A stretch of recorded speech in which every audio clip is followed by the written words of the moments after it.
Hello friends, welcome to my channel. দেশ এবং দেশের বাইরে থেকে যারা আজকে আমার ভিডিওটি কন্টিনিউ করেছেন প্রত্যেককে gardener TRIPS with Kamal YouTube চ্যানেলে স্বাগতম। তো ফ্রেন্ডস, সামনে এক সারি সারের পসরা নিয়ে আপনাদের সঙ্গে হাজির হয়েছে।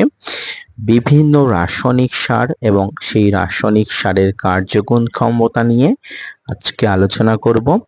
আজকের যে আলোচনাটি সেটি অত্যন্ত তাৎপর্যপূর্ণ সমস্ত ছাদ বাগানীদের কাছে, কারণ আমরা সমস্ত ছাদ বাগানীরা বিভিন্ন সময়ে বিভিন্ন ধরনের রাসায়নিক সার ব্যবহার করি।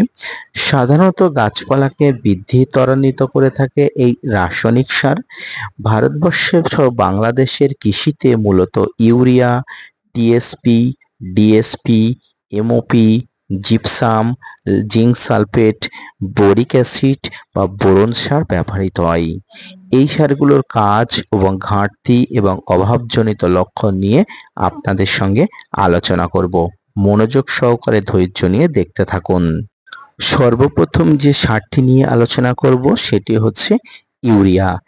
ইউরিয়া সারের কাজ নিয়ে আমরা আলোচনা করার আগে জানা উচিত ইউরিয়া একটি নাইট্রোজেন ঘটিত রাসায়নিক সার যা ব্যাপক হারে ফসলের জমিতে ব্যবহৃত হয়। ইউরিয়া সারে নাইট্রোজেনের পরিমাণ থাকে প্রায় 46%। ইউরিয়া সার নাইট্রোজেন সরবরাহ করে থাকে যা গাছের শিকড় বৃদ্ধি বিস্তারে সহায়তা করে। গাছের শাকসবজি পর্যাপ্ত পরিমাণ ডালপালা কাণ্ড উৎপাদনে সাহায্য করে। ইউরিয়া সার ক্লোরোফিল উৎপাদনের মাধ্যমে গাছপালাকে গাঢ় সবুজ বর্ণ প্রদান করে। কুশি উৎপাদন সহ ফলের আকার বৃদ্ধিতে ইউরিয়া সার কাজ করে।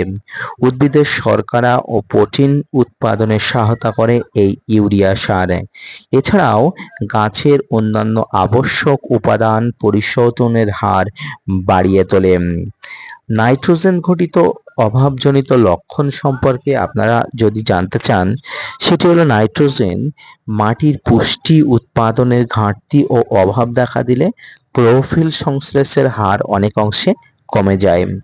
গাছ তার স্বাভাবিক সবুজ রং হারিয়ে ফেলে, পাতার আকার ছোট হয়ে যায়, শাখা প্রশাখা হ্রাস হয়, গাছ শাখা প্রশাখা হ্রাস হয়ে খাটো হয়ে যায়, পাতার অগ্রভাগ থেকে বিবর্ণ ভাব শুরু হয়, বৃন্ত এবং শাখা প্রশাখা সরু থেকে সরু হয়ে যায়, গোলাপি অথবা লাল আভা রকম হয়ে যায়, পুরনো পাতার মধ্যশিরার শীর্ষভাগে হলুদাভ বা বাদামি বর্ণ ধারণ করে এবং পাতা অকালে সরে যায়। ইউরিয়া বেশি মাত্রায় প্রয়োগ করলে কি কি হয়? ইউরিয়া সার বেশি প্রয়োগের ফলে গাছ দুর্বল হয়ে পড়ে, গাছে ফুল ফল উৎপাদন কিছুটা বিলম্বিত হয়ে যায়। এছাড়া পোকামাকড় এবং রোগ আক্রমণের পরিমাণ বেড়ে যায়। অনেক সময় পাতার অংশে ভারী হয়ে গেলে হেলে যায়। অতিরিক্ত নাইট্রোজেন উৎপাদনের কারণে অনেক ফল পানসে হয়ে যায়। এরপরে যে সারটি সম্পর্কে আলোচনা করব সেটি হচ্ছে টিএসপি বা ডিএসপি বা ফসফেট জাতীয় সার। টিএসপি ট্রিপল সুপার ফসফেট ও ডিএসপি ডাই অ্যামোনিয়াম ফসফেট, এই দুটো হলো ফসফেট জাতীয় রাসায়নিক সার। এই দুটোর মধ্যে শতকরা 20 ভাগ ফসফেট থাকে। টিএসপিতে শতকরা ফসফরাস থাকে 13 ভাগ এবং 13 ভাগ ফসফরাস থাকার কারণে এতে 1.3 ভাগ গন্ধক থাকে। ডিএসপিতে ফসফেট ছাড়াও 18% নাইট্রোজেন বিদ্যমান, তাই এখানে প্রচুর পরিমাণ নাইট্রোজেন বিদ্যমান থাকার কারণে এই ডিএসপি সার প্রয়োগ করলে প্রতি বিঘাতে 5 কেজি ইউরিয়া সারের কম পড়ে যায়, অর্থাৎ ইউরিয়া সার কম দিলেও হয়। ফসফরাস জাতীয় সার কোষ বিভাজনে অংশগ্রহণ করে, শর্করা উৎপাদন ও আত্তীকরণে সাহায্য করে, গাছের ফুল ও শিকড় গঠনে বৃদ্ধিতে সহায়তা করে, গাছের কাঠামো শক্ত করে গাছকে নেতিয়ে পড়ার হাত থেকে রক্ষা করে, ফলের নেতিয়ে পড়া, ফল রক্ষা করা, ফল অপরিপক্কতা হয়ে পড়া ইত্যাদিতে গাছে সাহায্য করে। ফসফরাসের ঘাটতিজনিত লক্ষণ যদি আমরা জানি, তাহলে সেক্ষেত্রে মাটিতে ফসফরাসের ঘাটতি দেখা দিলে কাণ্ড ও মূলের হ্রাস হয়, গাছের শাখা প্রশাখার কুণ্ডলিকত্ব এবং পাকানোকৃত হয়ে যায়। গাছের পুরনো পাতা অসময়ে ঝরে পড়ে। ফুল উৎপাদন, পার্শ্বীয় এবং কাণ্ডীয় ইত্যাদি কুঁড়ির অধিকাংশ কমে যায়। পাতার গোড়া রক্তবর্ণ এবং ব্রোঞ্জ রং ধারণ করে। পাতার পৃষ্ঠভাগ নীলাভ সবুজ ধারণ করে। পাতার কিনারা বাদামি বর্ণের হয়ে পড়ে। ফসফরাসের মাত্রা বেশি হয়ে গেলে ফলন কমে যায়, গাছের বৃদ্ধি কমে যায় এবং গাছের অকাল পরিপক্কতা পরিলক্ষিত হয়। এরপরে যে সারটি সম্পর্কে আমরা আলোচনা করব সেটি সমস্ত ছাদ বাগানীদের থেকে মাঠ বাগানীদের কাছে জনপ্রিয় একটি সার, সেটি হচ্ছে এমওপি সার বা পটাশ সার। এই এমওপি বা মিউরেটেড অফ পটাশ সারে শতকরা 50% পটাশিয়াম থাকে। এমওপি উদ্ভিদের কোষের বৃদ্ধাদ্য রক্ষা করে, উদ্ভিদের শর্করা ও শ্বেতসার দ্রব্য পরিবহনে সহায়তা করে, লৌহ ম্যাঙ্গানিজ কার্যকারিতা বৃদ্ধি করে, উদ্ভিদের প্রোটিন ও আমিষ উৎপাদনে সহায়তা করে, উদ্ভিদের পানি পরিশোধন, আত্তীকরণ, চলাচল, আত্মিক সার্বিক নিয়ন্ত্রণে অংশগ্রহণ করে, গাছের কাঠামো শক্ত করে রোগ প্রতিরোধী ক্ষমতা বাড়ায়, নাইট্রোজেন ও ফসফরাস পরিশোধন করে। আসুন এবার জেনে নিন এমওপি সারের অভাবজনিত লক্ষণ। গাছে পটাশ সারের ঘাটতি দেখা গেলে পুরাতন পাতার কিনারা বিবর্ণ হতে শুরু হয়। পরে পাতার প্রান্তশিরা বাদামি বর্ণের টিস্যু হয়ে দেখা যায়। এরপরে গাছের উপরিভাগ কুঞ্চিত হয়ে ভাঁজ হয়ে পড়ে। গাছ বিকৃতি আকার ধারণ করে। গাছের অন্তঃপর্ব সহ বৃদ্ধি কমে যায়। পরবর্তী কাণ্ডটি মাটির দিকে হেলে যায়। গাছে পোকামাকড় রোগ বালাইয়ের আক্রমণ বেড়ে যায়।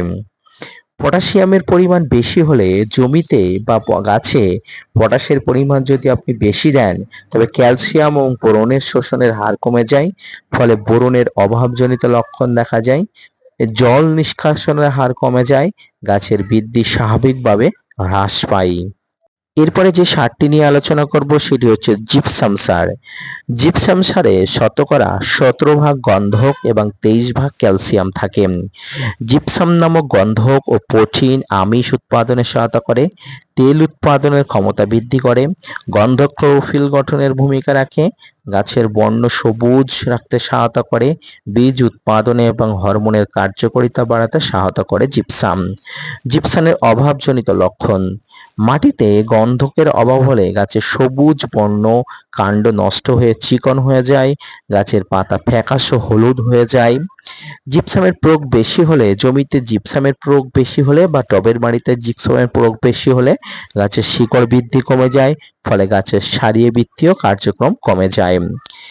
এরপরে আলোচনা করব জিঙ্ক সালফেট সার।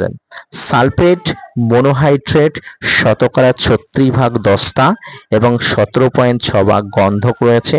অপরদিকে জিঙ্ক সালফেটে হেপাটাইট্রেটে দস্তা এবং গন্ধক যথাক্রমে 21% ও 10% ধরে রয়েছে।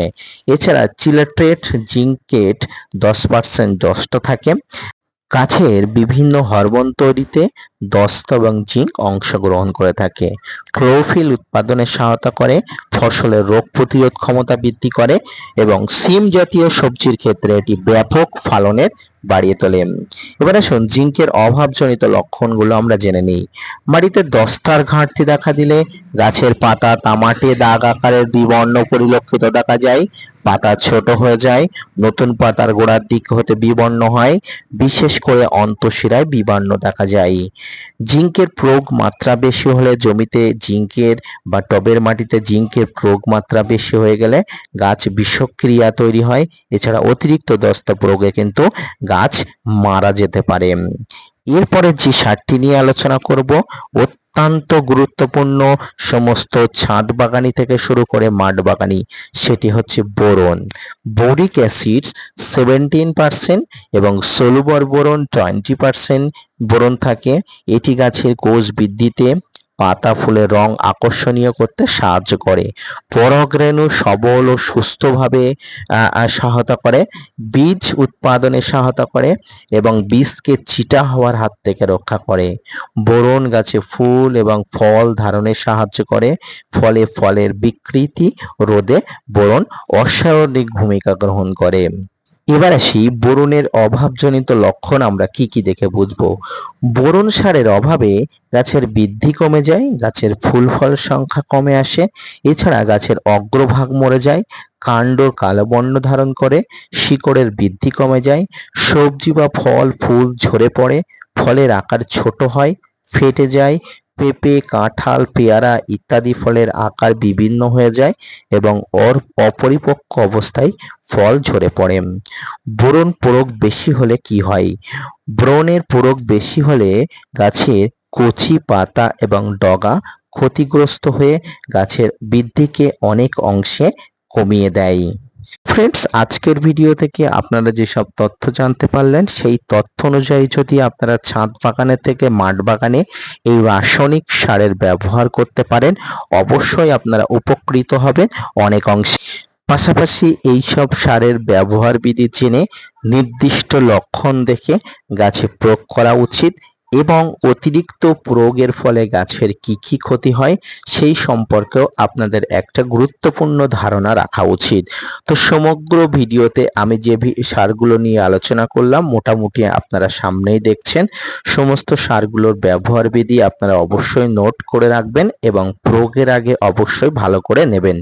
বিশেষ করে ছাদ বাগানি যারা আছেন প্রত্যেকে এইসব সারের প্রয়োজন হয়ে পড়ে, তাই ব্যবহারের আগে আপনারা অত্যন্ত গুরুত্বপূর্ণভাবে দেখে ব্যবহার বিধি দেখে এবং অতিরিক্ত ব্যবহার হলে কি ক্ষতি হয় সেটি দেখে আপনারা প্রয়োগ করবেন। তো আজকের ভিডিওটি মোটামুটি এই পর্যন্ত।